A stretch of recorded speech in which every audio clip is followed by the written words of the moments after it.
Assalamualaikum warahmatullahi wabarakatuh, sahabat kalian. Mahfud MD mengatakan transaksi janggal 300 triliun rupiah paling banyak di pajak bea cukai. Pertanyaannya, kenapa baru sekarang terasa janggal setelah ada kasus MDS menganiaya David? Dan kalau sekarang dikatakan janggal, berarti sebelum-sebelum ini disebut lazim. Nah, sahabat kalian, mari kita lihat bahwa kemudian transaksi-transaksi, ya katakan siluman, di pajak dan bea cukai itu betul-betul luar biasa. Seperti dilansir CNN, Menko Polhukam Mahfud MD mengatakan transaksi mencurigakan senilai 300 triliun rupiah sebagian besar berada di Direktorat Jenderal Pajak dan Bea Cukai Kementerian Keuangan. Saya sudah dapat laporan yang pagi tadi terbaru, malah ada pergerakan mencurigakan sebesar 300 triliun di lingkungan Kementerian Keuangan yang sebagian besar ada di Direktorat Jenderal Pajak dan Bea Cukai, kata Mahfud MD di Universitas Gadjah Mada, Sleman, Yogyakarta, Rabu 8 Maret 2023. Sahabat sekalian, mengapa itu terjadi? Benarkah itu sebuah kesalahan murni oknum atau ada pengaruh kultur tanda kutip tak tertulis yang melegitimasi kejahatan-kejahatan seperti itu? Lalu, kalau kita mau bertanya, kemana Pancasila diterapkan? Dan mengapa orang-orang seperti itu seperti baru saja ditemukan? Apakah itu sulit untuk bisa ditelusuri di masa-masa sebelum sekarang? Lalu, mengapa semua seperti kebakaran jenggot seakan-akan itu benar-benar satu kasus yang baru? Malah, Pancasila sering digunakan untuk memukul orang yang tidak bersalah, sedangkan mereka yang mengingkari Pancasila dalam tubuh pemerintahan tidak pernah terdeteksi atau tidak pernah mau dikoreksi dan dieksekusi. Nah, sahabat sekalian, kita melihat lebih jauh bahwa Mahfud MD mengatakan saya juga sudah menyampaikan laporan lain di luar yang 500 miliar temuan PPATK, ujarnya. Mahfud mengaku sudah menyerahkan informasi itu kepada Menteri Keuangan Sri Mulyani serta Kepala PPATK Ivan Yustiavandana.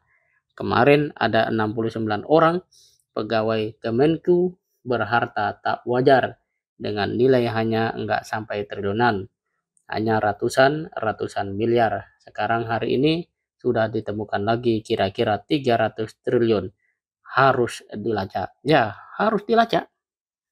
Buktikan bahwa masih ada itikat baik dari pemerintahan, dalam hal ini Menko Polhukam, untuk betul-betul menyelesaikan masalah ini dengan sebaik-baiknya.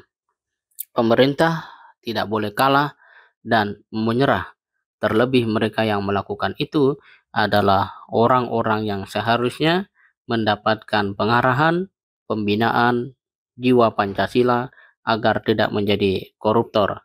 Dan kita ketahui, apakah mungkin oknum-oknum yang berada di jabatan-jabatan menengah itu berani melakukan sebuah tindakan tidak benar jika tidak mencontoh, tidak mengambil referensi dari yang paling tinggi?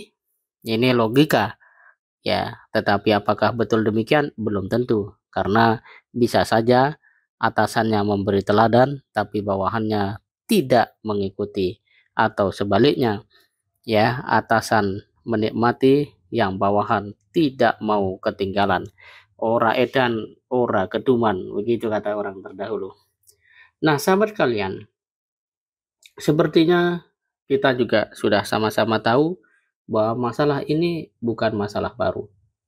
Orang tampak semua pada tahu, sama-sama tahu, mereka hanya akan berbicara ketika terekspos dan tetap tutup mata ketika tidak ada yang mengganggu alias aman-aman saja. Lalu, masihkah ada peluang perbaikan dengan sistem, ya, keuangan atau bea cukai yang baik ke depan, sistem perbajakan yang lebih baik ke depan, sementara orang-orang yang ada di dalamnya tidak diganti dan masih berjiwa lama. Ini menjadi sebuah PR, dan tentu saja pemerintah yang bisa menjawabnya.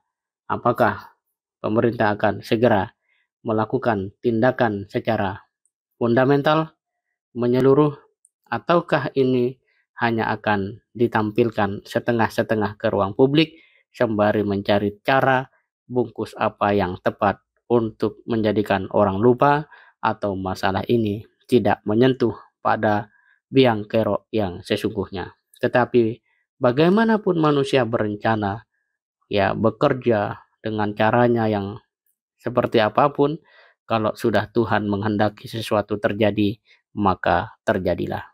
Pilihannya sekarang, mau mengikuti akal sehat, takut kepada Allah Subhanahu wa taala, atau masih ingin menjadi orang yang kelak dipertemukan dengan hukuman yang lebih berat. Semoga bermanfaat. Assalamualaikum warahmatullahi wabarakatuh.